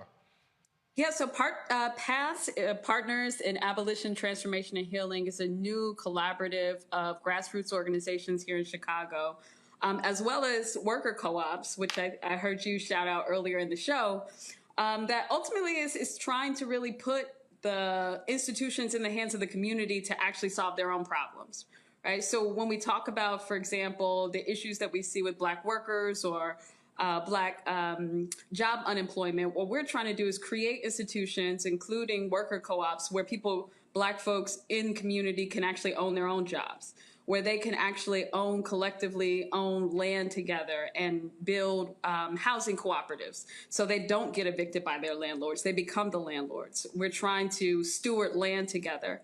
And so we ultimately are trying to push forward an agenda that really revolves around a local solidarity economy, which simply put is just trying to center the needs of actual folks and the limited resources that we know that we have in our planet, in our city here in Chicago. Renee, that sounds ideologically opposite of what we are taught and we're reinforced at every level of our understanding of how success, happiness works. We're taught this ideological motif of individualism, of others will hold you down. Why would I be in a cooperative? Why would I tie my fortunes to the affairs or wills of someone else? They may not work as hard as me. They may not be as engaged as me. How do you speak to those folks who may not yet be converts to want to participate in such a solidarity economy? Well, so we have a long tradition. Black folks have a long tradition of cooperation and mutualism. Since we were brought over, it's indigenous to our cultures. When we look in ancient Africa and communal cultures, we know that cooperation was like the driving engine and the philosophy behind ultimately how they organized themselves, right? And so part of it is very much pushing back against this idea of Black capitalism, but also this idea of being very individualistic, which we're ingrained with since very young ages here. And so what we know is that has never worked for Black folks, and more or less like it is never going to work for the masses of Black people under a capitalist system. So we find that people are actually, as we see more and more crisis within the current economy, as we know, like that the current conditions simply don't work for the majority of our folks, we see people coming to this already. We see folks who are organizing themselves. And the pandemic really was ripe with opportunity. We saw an explosion of mutual aid. We saw how people stepped up for each other when our government and local agencies simply did not provide for the things that we need. So I think the pandemic was actually a really good experience, and it activated a lot more people around this idea of cooperation and solidarity economy. I know that a lot of folks might get excited hearing transformation. They feel empowered thinking about healing, and they are encouraged when they see solidarity. But Renee, you start talking abolition, and you're gonna lose a lot of folks right there, because if we're talking this abolition, isn't that defund the police stuff? And if you get back to that defund the police stuff, what am I gonna do when one of these folks break into my car? Or what am I supposed to do when somebody grabs my bag while I walk down the street? Help us think through what we're talking about when we say abolition and how that functions and what that looks like in a society. Yeah, right. Well, I've been actually really encouraged by the progress, and I think the way in which the defund the police campaign has made it into popular dialect and discussion. And what we're talking about ultimately is that, one, we know that the system that we have currently does not work well for others. Ultimately, when your car gets broken into, very seldom is there going to be some type of redress beyond being able to be compensated by your insurance. No one is taking any of that away. What we're trying to do is build institutions within community that are controlled by community that can provide better for our public safety. So what does it look like, for example, when we actually have methods of both accountability and also methods of safety in institutions that we are in control of, where we know that relationships provide, again, more of a support for folks who ultimately find themselves in these various situations. So this is a long process. Ultimately, what we're saying is that we have to both change and transform the economy before we can ever actually live in a world where police don't exist. But beyond that, what we can do right now is start to build the institutions that actually provide for our public safety, that improve our lives, that improve the underlying conditions that actually lead to crime, or, violent crime as we would think of it. So that's ultimately what we're busy doing. We're trying to transform the world right now, institution by institution, and really just getting people to dig in and come together around this idea that we can create different circumstances for ourselves and for our community. It's interesting you say that. I was talking with a district attorney in Brooklyn, one of the staff attorneys there in the district attorney's office, and he was telling me that approximately 90% of the crime that he sees that comes through their office are crimes of need as opposed to crimes of greed. And so I can understand then when you say if we can remove that need, then we can make a significant dent in the amount of crimes, particularly violent crimes, that we see. Now, so much of this, Renee, so many people might hear and say, hey, I like what that sister is saying, but I live in the real world. I live in the real United States. And so I'm going to go ahead and get up and work for Walmart like I have to. I'm going to go work for the companies, whatever company it may be, like I have to. I don't have time for solidarity economy. I don't have time for these pipe dreams. How are you bridging the gap between the idealism of what it is we're working toward and the realism that so many Americans have to live through? Well, these are real businesses. Co-ops are real businesses. Worker co-ops are real businesses. The majority of worker co-ops, for example, that I work with are run by people who have been exploited in the mainstream economy, who have worked at Walmart, who've suffered wage theft. Black folks are most likely to suffer wage theft more than any other group, especially here in Chicago. Black workers lose out on millions of dollars each week that they are rightfully owed based off of their work. And so what I see is that people are turning towards solidarity economy solutions, like worker cooperatives again, in part because of the very things that you mentioned. It's not that we've seen an explosion, I would say, of these types of institutions, co-ops, mutual aid organizations, other types of enterprises that ultimately are doing this work. And they've worked better in part because they're run by the workers themselves. They give us a level of agency that otherwise workers simply would not have. I did read a report recently, I think it was just yesterday, that said that worker co-op businesses have I think, an 80% sustainability over the first 3 or 4 years of their existence, as opposed to something around 40% for those private ventures that start and unfortunately fail in today's modern economy. Now, this has already been put into practice, this solidarity economy, worker co-ops and things of the sort. And some of the institutions or organizations that already exist that you guys are modeling some of your work off of are work that's been done by folks like Kali Akuno down in Jackson, Mississippi with Cooperation Jackson. How are you modeling some of the work that you've done from those other organizations that already exist and are up and running? So we're trying to take an approach really where we're both working with folks who are already in worker co-ops, but also activating people who are organizers and activists already around incorporating some of these solutions, right? And so we take this framework of not just the resist work, for example, like resisting state violence, but also building new institutions that actually serve us, that we control, that are community controlled and community owned, and then also healing our institutions and ourselves as we go through this process, actually transforming ourselves, like trying to shift towards cooperation and away from greed and individualism that we know simply will not work well for us. So we're doing that through a fellowship called the Black Abolitionist Solidarity Economy Fellowship. We started our first cohort this summer of 20 fellows. These are all folks who've had either some type of activist or organizing experience in the past and are now looking towards solidarity economy or looking towards starting things like worker co-ops as a part of their organizing platform, more or less, or trying to address the issues that they see in their own communities or neighborhoods here in the city of Chicago. Now, PATHS, if I'm not mistaken, is not in and of itself a singular organization, but rather a coalition of a plethora of organizations, including the Movement for Black Lives and BYP 100 and others. Do I understand that correctly? And if so, how have you all been able to take different organizations who I assume have different goals and objectives and work toward a common goal?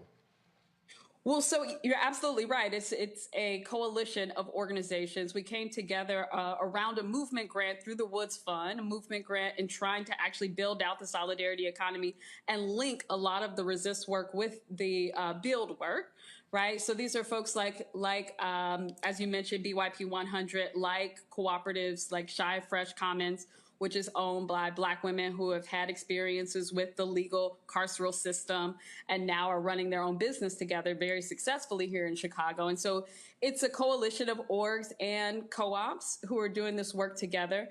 And, you know, we saw the need for it more than anything else. We saw like some folks were doing our work in silos, and we saw how it would be, how we can leverage the sum of what's happening right now here in the city in a way that's going to be much more effective if we came together to do this together. So, you know, again, we're kind of creating these institutions ultimately that we can also link to the constituencies that folks have been organizing and the base building that folks have been working towards for years, for decades here in the city of Chicago.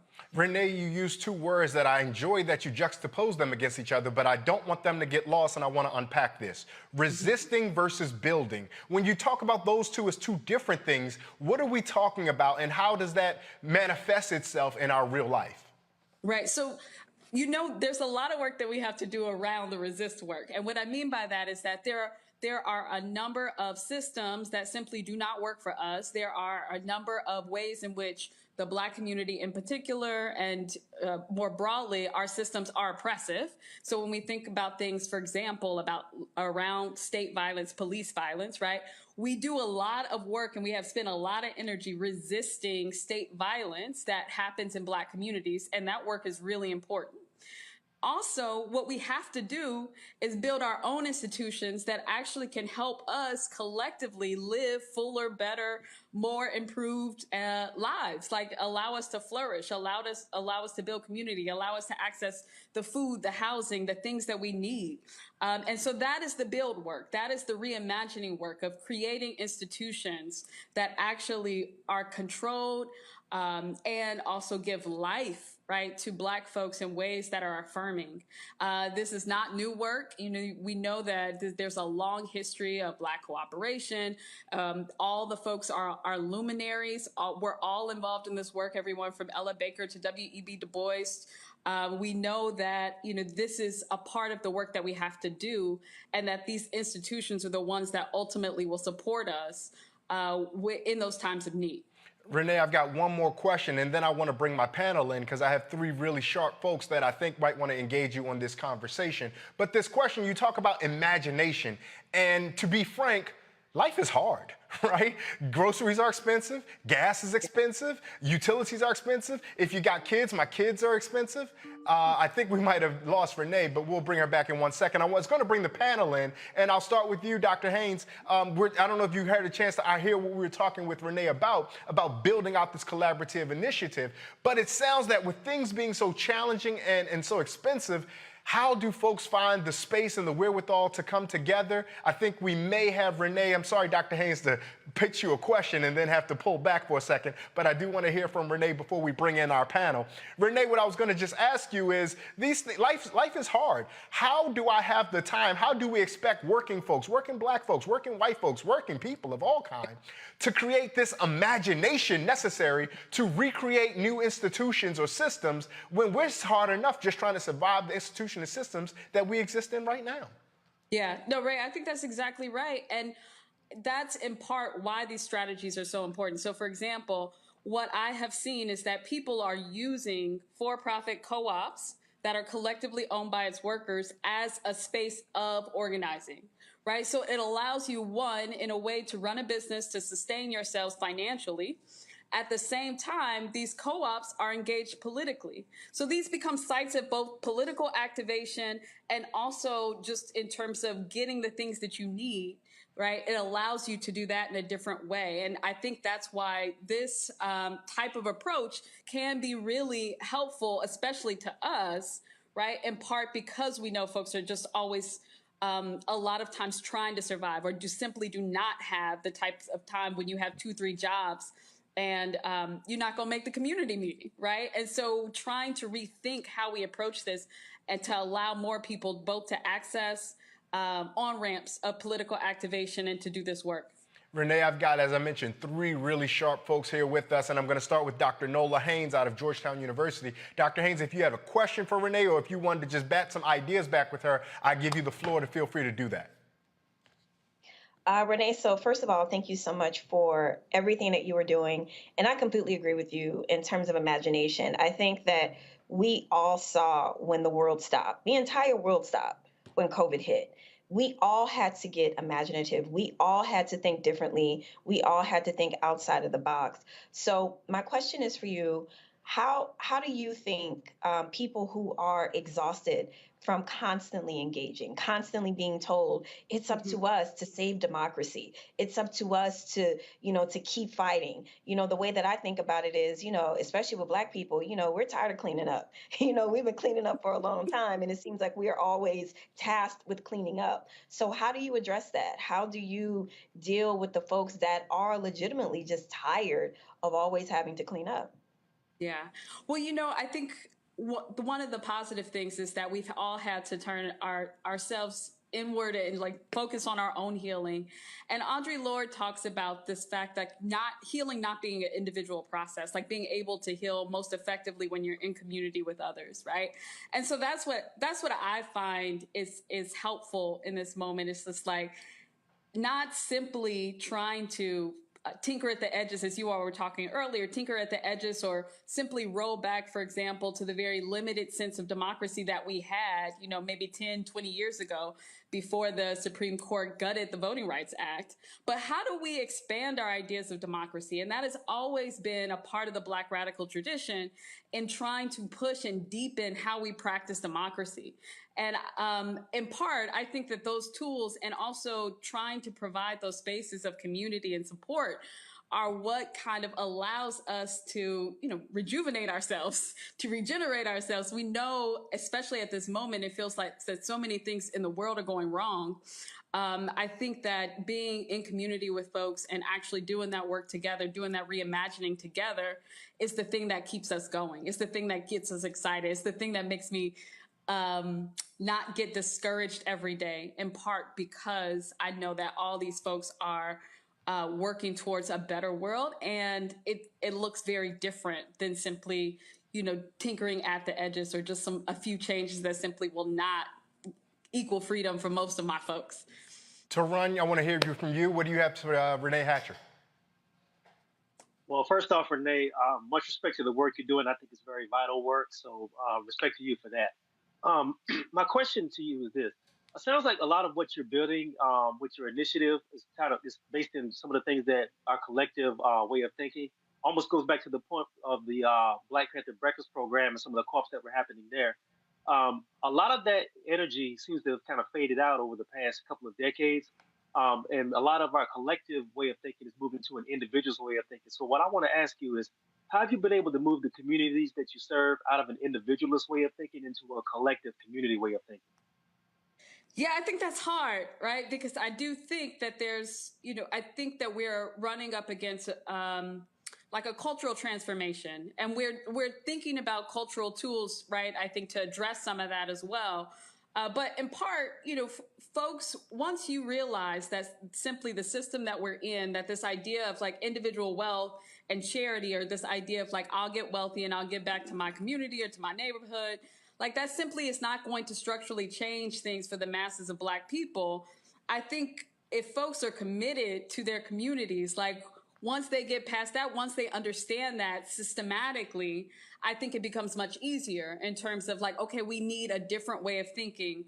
We need a different way of approaching this together. Simply billionaires like Rihanna and Jay-Z are not going to save the Black community, y'all. And beyond that, it's like what we really have to think about is both ownership and control of the things that folks need to survive. And so that's why we're pushing towards and trying to activate people around community land trusts and cooperative housing and worker co-ops and mutual aid organizations, but also with a Black politic to really highlight the ways in which this system currently works for us. Now, I got to be honest, Dr. Nichols, I boxed you in so you could have the least amount of time because I knew that you were talking bad about Renee and I's Baltimore. No, go right ahead. We are coming close to time, but Dr. Nichols, please offer your question. Feel free to offer your comment to Renee Hatcher.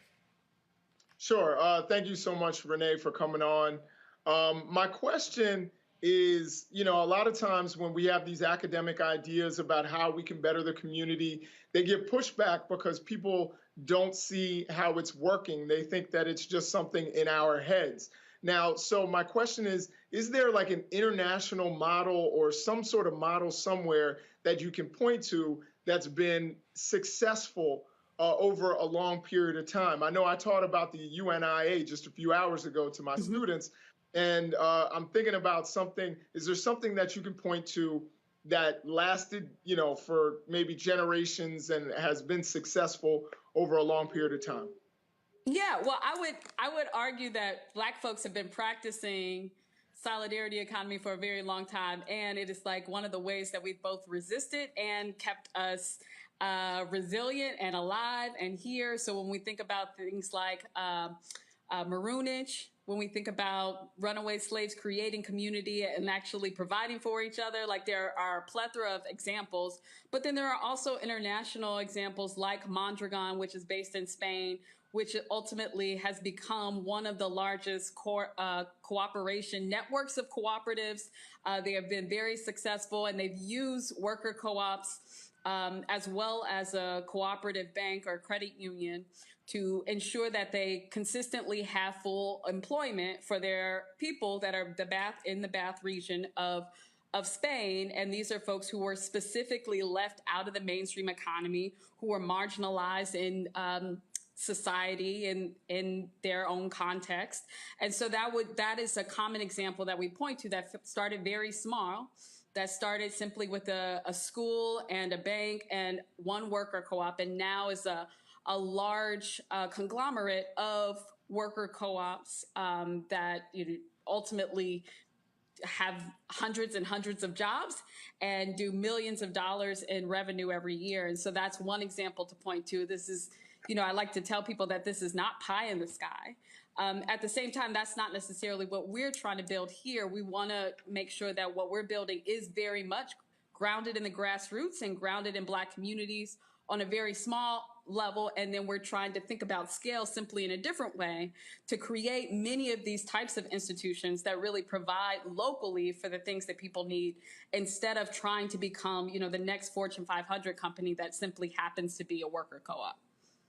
Renee, I appreciate your time. Quickly, tell folks how they can find more information about PATH, about what your work you're doing, even if you would like to let us know about the work you're doing in the University of Illinois, Chicago with the Solidarity Economy there. Please tell folks. Yeah, so they can find me at uic.edu. My clinic is called the Community Enterprise and Solidarity Economy Clinic. We provide free legal support to community-based businesses, grassroots organizations, and worker co-ops and other types of cooperatives. And then they can find more information about PATHs on opencollective.com/PATH-Chicago. And all of our information is there. I really appreciate the time, Ray. Absolutely, and hopefully you and I can reconnect this fall when we link up for the 50th anniversary of the National Black Political Convention? The National Black Political Convention of 1972. This year marks 50 years since the 72 convention that was held in my hometown, Gary, Indiana. My father, Richard Hatcher, was one of the co-conveners of that convention. And it's really a beautiful, beautiful, beautiful just point in our history of this idea of Black folks coming together around radical imagination, around deepening democracy. So I look forward to talking to you more about that soon. Absolutely. Thank you so much, Renee Hatcher, for your time. You are watching Roland Martin Unfiltered on the Black Star Network. We will be right back.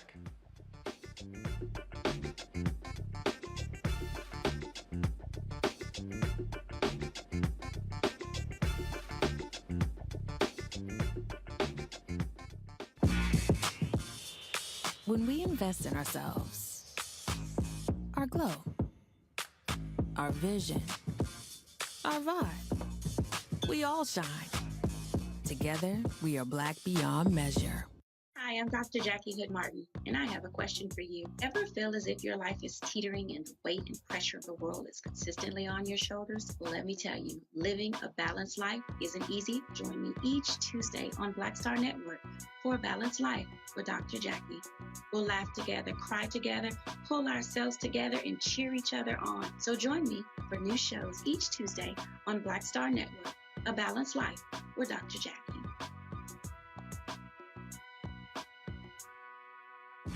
When we invest in ourselves, we're investing in what's next for all of us.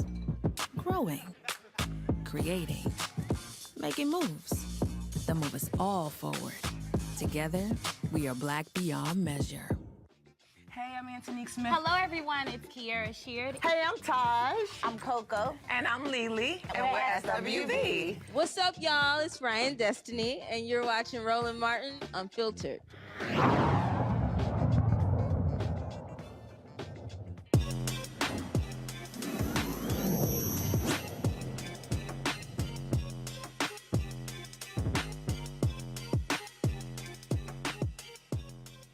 A former WNBA player is using her love of sports and technology to inspire children to learn about STEM. STEAM Champs.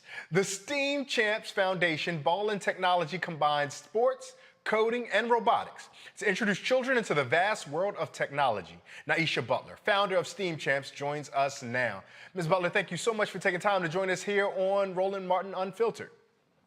Hi, thank you for having me. So excited. So STEAM is something that's relatively new from what I understand. Now, a lot of folks understood what STEM was, if I'm not mistaken, science, technology, engineering, and mathematics, but we can't forget about the arts. And so we include the A for STEAM. How is your program introducing the STEAM concept to young people?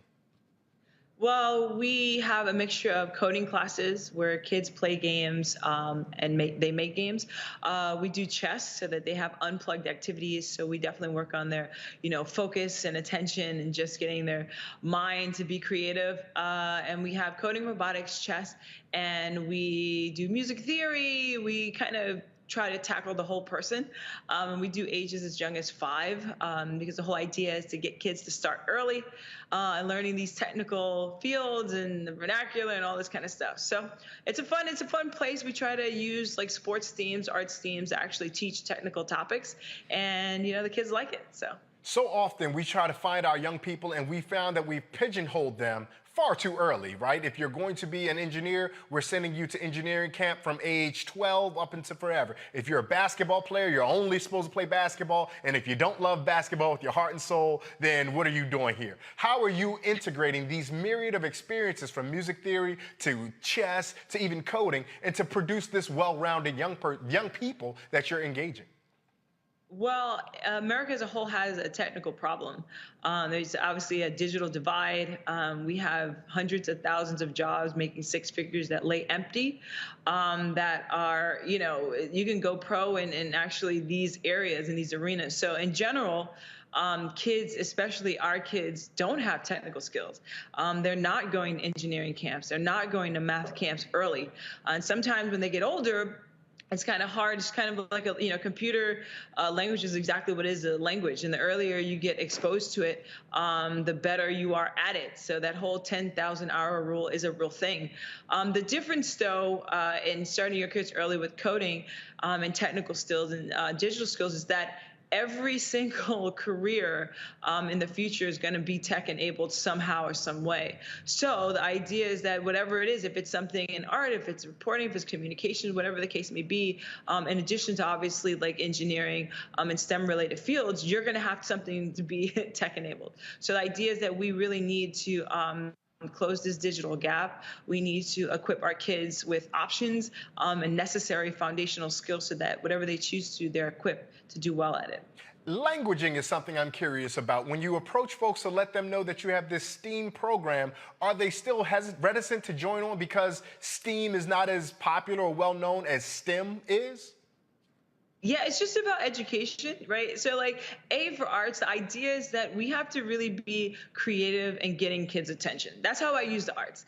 The idea is that there's a lot of creative kids that probably are shunned from doing some kind of tech and robotic stuff. But how do we include those kids because their minds are just as bright as any other kid? So the idea is just finding creative ways to hook a kid in, to have them interested, to keep their attention, and also have a fun way. Like my center is not specifically to make a doctor, to make an engineer. What our idea is to give the kids confidence. That's what we call them, champions, and the foundational skills to do what they want with it. So the arts is kind of just something that we use to kind of sugarcoat what we're trying to teach them, and it actually works. So we use basketball, we use sports, we use all kinds of things to keep them interested, because oftentimes if kids can't relate to it, they clock out. And so we try to teach these principles and these STEM kind of topics in a way that they understand and that they're interested in. What has been some of the feedback that you've gotten from your peers, perhaps former athletes and teammates, perhaps those who you might have gone to school with in college? What is the feedback that you've gotten once they found out that you've put your 2 feet into this work? Well, I went to Georgia Tech, so most of my friends are engineers anyway. And Georgia Tech actually graduates the highest percent of Black engineers in the country. But I recognize, with that said, I recognize that that's special. And that's different, and that's so far from the norm. I chose specifically to open up my center in Brooklyn, in downtown Brooklyn, because there are not many Black engineers around here. There are not many STEM scientists, and most of these kinds of centers are in affluent neighborhoods. They're in suburban neighborhoods. So I wanted to bring this to the kids of the neighborhood that I grew up in, because I think there's a lot of talent and there's a lot of creativity and there's a lot of smarts. And I think these kids need just as much as opportunity as any other kid to explore STEM fields where they can go pro and they can get rid of this generational curse, which a lot of our societies play with at times. So that's the whole point of bringing this to Brooklyn and bringing this to the inner city, and using topics that generally are in the inner city but don't necessarily yield a professional career that they can go into. And the idea is that we're right here. We know that New York City kids take the train a lot. We know that parents are busy, but we know that they're, some of the New York finest, in the country. So we give a quality STEM education that's right down the street, very close to all trains. And we want to not only be a center, an educational center, but a resource. We provide mentorships, we provide classes for parents, and we're here in the neighborhood to really be a resource for all the kids and the adults to use us so we can close this gap. So, we were talking in an earlier segment about organizing for like solidarity, economy, and democracy and all that, but you still have to do your own form of organizing, because if I walk out to the street and say, hey kid, you want to come play with robots? It may be a difficult go of it. How is it that you're able to sell to our young people that what you're inviting them to do is actually fun? Yeah, I mean, the whole thing about kids, all kids like to play games. Oftentimes what I found with our kids, they like to play games too. They just can't afford these $500-600, dollar a piece robots behind me. So, when you get a kid who's not exposed to STEM, interestingly enough, these products are for kids, and they use play and learning as something that it's easily to combine the two. So that's what we do. And what I found, that these kids like it. They love playing, they love putting stuff, they love building, they love creating. We definitely encourage their imagination in a lot of ways. And we're really building champions in the sense that we give them confidence. We understand repetition, and my background in sports, we bring that into this. Like, you really gotta work. We allow them to figure stuff out on their own. So we really keep them active with stuff that they can, get their brains going, and we encourage them to keep going at it. Now, Ms. Butler, you sound so positive and wholesome here, but I know athletes, and athletes have that competitive fire, that drive. So everybody doesn't get to be a champion. Most of the pushback that we get to participation trophies come from former athletes, in fact. And so when you're competing, playing chess with the kids, or when you're maybe gaming with them, does any of your former athletes come out and really strive to succeed against those young people? Well, of course. I mean, I'm from the, I guess it's the old school now. I don't necessarily believe in participation trophies. I believe that people have to earn things. And in this center, as a head of this center, I think that permeates through everything. And I really say that you can have fun, but you have to put work into this. This is not something that you can just come in and, not apply yourself. That's all we really want. We want application. We have great STEAM coaches, and we want them to try to do it. And I know what it takes. I know that kids can get up in the morning to play basketball. I've been one of those kids. I know it. And it's really easy because as a society and in our communities, we support that. We give trophies to the 50-point person. We give trophies to All-Americans. We really support the sports stars. But I want the community to get behind the STEM stars. I want them to get behind kids who are going to come in, and we're going to have robotics hackathons in Brooklyn. We're going to support our young kids and give them a way that they compete and they can shine through. No, I don't believe in participation trophies. All my kids are going to work, and my idea is my job is to prepare them for life. And in life, you have to work hard. You have to go for what you want to get. And I also am an optimist. Life is awesome. Like right now, life is great for me. Like life is good, but you really have to work. And I think that this environment is a place where it's fun, it's safe, and we foster confidence. I want every one of my kids to step through the door to shine and shine bright. But yeah, they're gonna have to put some work into everything and figuring out, because bugs and problems and code, as we all know, is all around us. So no, we're building real champions here, not paper champions. You also said with a smile, they're going to have to get used to losing to Miss Butler occasionally because I'm here to win.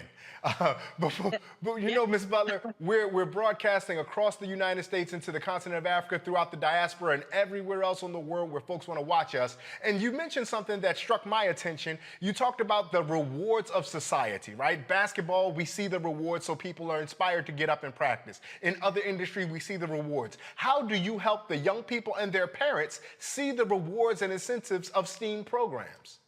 So it's about, I'm a numbers girl, and it's really simple. And I think people don't really understand this. So right now there's 40 million approximately kids that play sports in America. This is all sports. And there's what, 200 NBA players, 250, 350 NFL players. And they keep, LeBron James has been in the league for a while. He's not giving up his spot anytime soon. My narrative is telling people the truth and look at the numbers. Any kid, and I went pro, I'm a part of that 1%. I know uniquely how small this, this brother and sisterhood is of going professional sports or even getting a college scholarship. But my idea is that you literally can go pro 100% in a STEM career in any version you want that to be, and I just want to make sure that parents understand that. And it's not about the fact that this is some far out of reach thing. Like, I'm a New York City kid. I played ball too, and I'm a software engineer. And the reason why I push that narrative, because I really feel like if I can do it, anybody can do it with work. I had to work for it, and I think this is something that if people understand, just like in sports or anything else you go after, you work for it, the percentages are way higher at going pro and having a sustainable long-term career that you don't have to ice your knees with. And I think it's not a hard sell. I just think that our communities and people as a whole don't understand how in reach this actually is. If a kid starts at 6, 7 years old, 8, 9, building games, how cool is that? You know what I mean? Like, we don't know the capacity of these young kids. I mean, these kids, honestly, they surprise me all the time. We have rock stars in our group, from the South Bronx to Brooklyn. We have rock stars. I'm telling you, these kids are bright, but they need a chance. They need high-class education. They need quality education, and they need support. They don't need to be called the nerdy kids. They don't need to be separated from the athletes. These are champions. These are people too, and you can do both. So my thing that I want to push to parents and school teachers and even athletes, because I think athletes need to really understand how special and different they are. LeBron James is really a percent of a percent of a percent. Steph Curry is a percent of a percent, but Katherine Johnson, who put someone in a movie, she's a percent, but you can be, NASA is actively trying to recruit players The Lakers are not actively trying to recruit. Well, the Knicks, we should, but they're not actively trying to recruit. There's a draft. Yeah. You know, like Google, Microsoft, Apple. Yeah. These companies are trying their hardest to recruit diverse candidates, and we need to step up to that challenge. America as a whole. Absolutely. It's not just our community. So. Absolutely. Now, Ms. Butler, I will have to push back on one thing, and you know, sitting in Roland's chair, I'd be remiss if I didn't push back. You said, you know, you want to be able to earn your living and make your keep without having to ice your knees. Today was leg day for me in the gym. I'm icing my knees as we speak. You just can't see it under this desk. So I do want to let the kids know that when age creeps up on you, you will still have to ice those knees. Ms. Butler, tell folks how they can find, follow, and support STEAM Champs, please. Yeah, go to www.steamchamps.com. Our emails are there. Our classes are there. Every Saturday in the month of August, we're giving free first-time customers coding, robotics, design, and chess classes. And weekly, we have Monday through Friday STEM camps where kids come in and they learn everything from basketball, coding, chess, and all around fun time. We have field trip Fridays where we do STEM-related field trips, art-related field trips. So come on down to the center. Pop your head in, look on the website. We have events, you know, shoot me an email. I'm constantly trying to, you know, expand our staff, teach people, and just really be a resource to the community. So repost, share my stuff, and come out and check out one of our classes. That is Ms. Naisha Butler, former WNBA player and founder of STEAM Champs. We thank you so much for taking time out of your busy schedule, Ms. Butler, for joining us here on Roland Martin Unfiltered. Thank you so much. And before we get out of here, I want to go back to our panel. Brother Walker, now that we made it through, please say and pronounce your first name correctly out loud, because these folks heard me butcher it for the last 2 hours, and my deepest apologies go to you. It's all good, brother. You're not as bad as the coffee shop, so it's all good. But my name is pronounced Torn like foreign. That's the best way to remember it. It's like foreign. Torn like a war tour. Brother Torn Walker, the founder of Context Media. We thank you so much. Dr. Jason Nichols, the senior lecturer of African American Studies at the University of Maryland College Park. We thank you and appreciate you for your time. And our dear sister, Dr. Nola Haynes, PhD, MDiv. Whether you want to get it theoretically, or theologically, she got you. We got you either way. I thank you guys for rolling with us so far today. You've been so helpful, so informative, so illuminating to our guests and to all of our audience. Thank you so much for your time and attention today. And I want to thank everybody in the control room. I know folks don't normally get that kind of thanks, but I want to make sure I offer my thanks to all those folks in the control room. They are the reason that this production goes so smoothly. They are some fantastic folks, from script writers to producers, the guest bookers, and all the folks around. They are the ones who make sitting in this chair a little bit easier. So those times when Roland's not here, and I know the folks in the community, y'all miss y'all boy Roland. He's going to be here short enough, but when those times that he's not here and the rest of us fill in, they're the reason why this show can continue to succeed as well as it does. So I offer a big thank you and much appreciation to them. And I thank you all, the audience, for giving me this space. It is not a sacred space unless you agree to let me have me here, and I am appreciative that you all would do that. And so thank you. And in parting, let us remember the words of the Yoruba proverb, that if we stand tall, it is because we stand on the backs of those who came before us. And if Roland is gone, blue fight to all my Sigma brothers. God bless and good night.